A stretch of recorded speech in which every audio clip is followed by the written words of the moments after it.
Karla Schaefer, Antiques Beads designer, and I will be demonstrating a bracelet with right angle weave using the Magatama seed beads. Okay, I'm going to be referring to the holes of the Magatamas, and I really don't know how to explain it, but there's going to be a little hole on the tip of this, and then there's also a hole in the middle. They're kind of on a slant, so there's a hole kind of in the upper middle and then one on the end, and I will have you line your beads up according to that hole on the end. So I just wanted to demonstrate that. Supplies needed for this project will be 2 bags of the Magatama seed beads, and I'm doing 2 different colors. So it would be, if you did a solid color, it would be 1 bag. It would be 2 bags of each, of 1 color, or 1 bag of each. I'm also using a 4mm round Swarovski crystal in a complementary color, but you can also use an 8/0 seed bead or some other kind of bead at the end, and basically where I'm going to be using this is at the end of the clasp, so you would need 2 to 3 depending on how long your bracelet is. You will also need a clasp, and I am using 19 strand beadline wire in a 0.015 diameter. So what I've done is I have cut 28 inches of the 19 strand beading wire. I started off with 24 and it just didn't give me enough room to work with on the end. And we're going to be doing a right angle weave. And this is actually a Karla Kam rewind, because I did a bracelet similar to this using the check glass drop beads. And after exchanging a couple of emails with Sarah regarding the mermaids and bubbles bracelet, I came up with this pattern using the Magatama seed beads. So what we're going to do is we're going to string the loop end of our clasp onto the beading wire, and we're going to run it into the middle. I like starting off with my loop when I do a bracelet so that I can add an extra little few beads on the end of the bar to make sure that it fits through the loop. So I always generally will start with the loop of a clasp. So the first thing we're going to do is we're going to bring our wires together, and I'm going to run one of my crystals over both wires,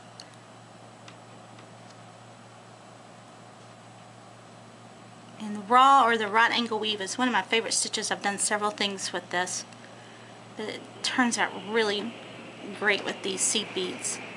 And these seed beads are kind of cut on an angle. So there's a mid hole, and then there's one on the very end. And I'm going to be referring to the end of the seed bead. And I have laid out a couple of rows of the Magatama seed beads, and this is how I'm going to string them, and I've got them all together. And you can, I've got them all laid out in a row, 5 of them, because in right angle weave we're going to string 2 on each wire and then 1 on one wire and run it back through, and I'll show you that stitch. But I want you to lay out, say, 6 rows of your seed beads at a time, and make sure that you got all your holes correctly. So the first thing I'm going to do, and I like to work with both my wires at the same time, but I'm going to string on 2 on my left wire and then 3 on my right. But I'm going to go ahead and drop 2 of them down and hold the 3rd one. And then I'm going to take my left wire and cross it through that bead, and then pull my wires together.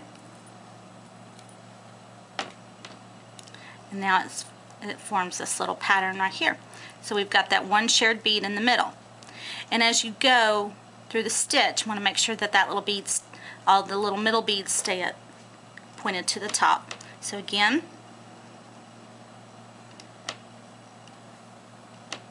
going to string 2, actually string 3 on my right, drop 2 down and hold 1, 2 on my left,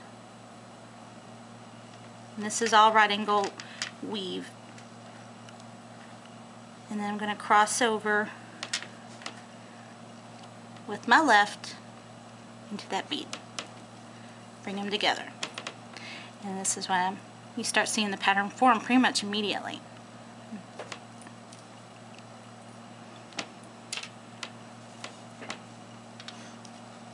2 on your left, and 3 on the right. And the reason why I want you to keep your little seed beads all go in the same direction is because that angle does affect the way they lay. Bring it down, and they kind of form like a little flowers, little petals, almost look like little butterflies. It's really kind of a unique pattern.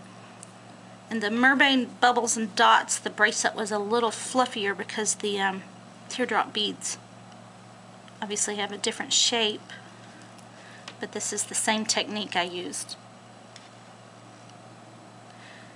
And I actually started doing this when I made my first 2 bracelets. I was using a seed bead in between them, just like an 8/0 seed bead, and it came out with a totally different pattern. And then after talking to Sarah a couple more times, I realized that I didn't have seed beads in that first pattern, and did it this way, and it really came out much neater. If you'd like to see how the one came out with the seed beads, drop me a note and we can do it as a project.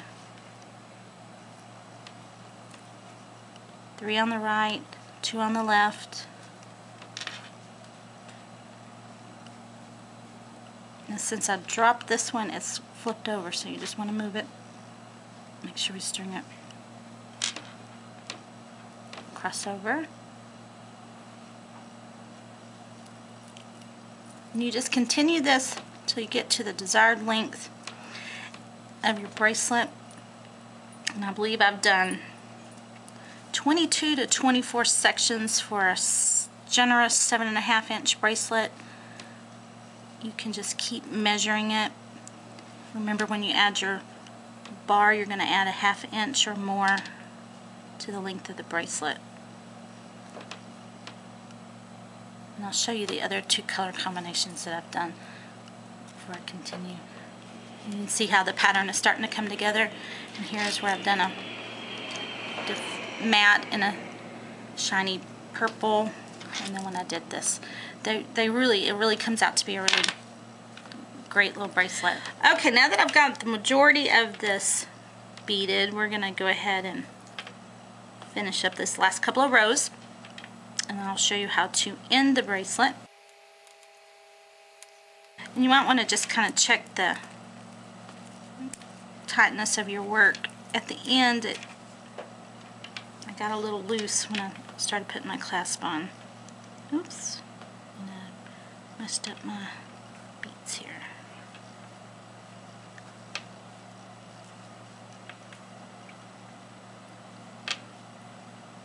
And again, it's 3 on your right, 2 on your left, and cross over with your left into that last bead you picked up on the right.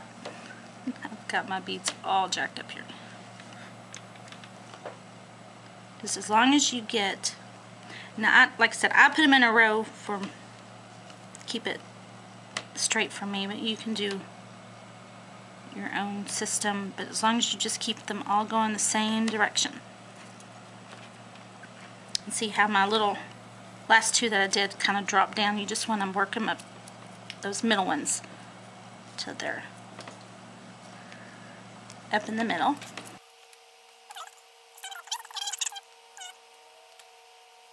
I'm doing a no needle. Some people like to do with the needle, and I suppose with the big eye needle you probably could do it with the beading wire. I don't usually use needles unless I'm using Fireline. Even with Supplements, you don't have to use a needle. It's stiff enough that you don't need them.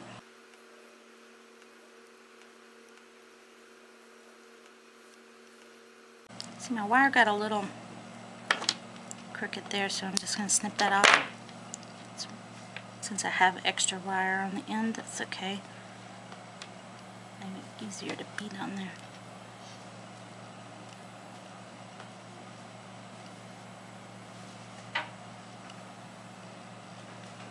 I'll let that drop then. Okay. And again, that See, that one slipped. It seems like when I get to the end I have more problems. There we go. One more row and then we'll finish this. And you just check your length. For those with smaller wrists, they don't need it to be this many repeats. So you just need to check your size.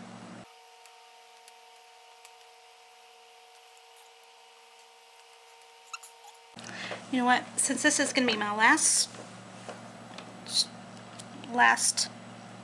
section right here, I'm actually going to remove this middle one. I kind of forgot what I was doing. I'm going to remove this little one. So this last stitch, when you know you're ready for your clasp, last stitch you're just going to string 2 on your left and 2 on your right. Sorry about that. Then we're going to take our wires, put them together.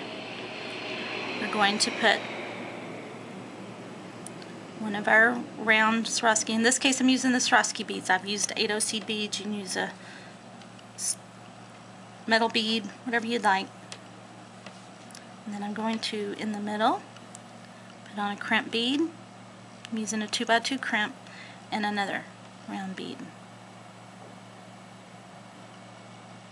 And then they're not going to stay down as you work, but you want to tighten up your work before you get that clasp on there.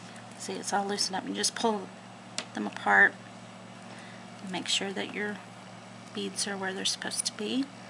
Make adjustments. Or, in this case, flip your work over the right way. That's why they weren't where they're supposed to be. So I'm going to make sure all my little middle beads are up top, because once we get this tightened, we won't be able to make that adjustment anymore. And again, get it all straight. Lay it out. Okay. Then I'm going to string on the bar of the clasp.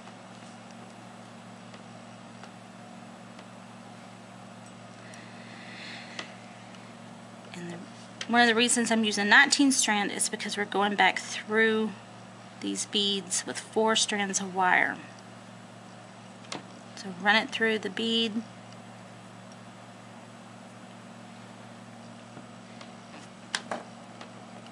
And sometimes you may need to push them with your pliers, and then run it through your crimp bead.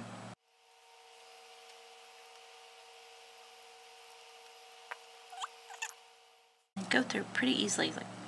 Then you can pull them. And you might just keep tugging them one by one or all together. Make sure that, kind of give it a good tug. And then crimp your crimp bead using the magical crimp forming tool or designer crimp tool.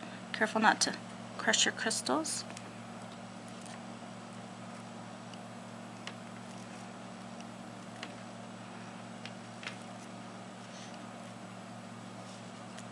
And then we're going to trim our wire.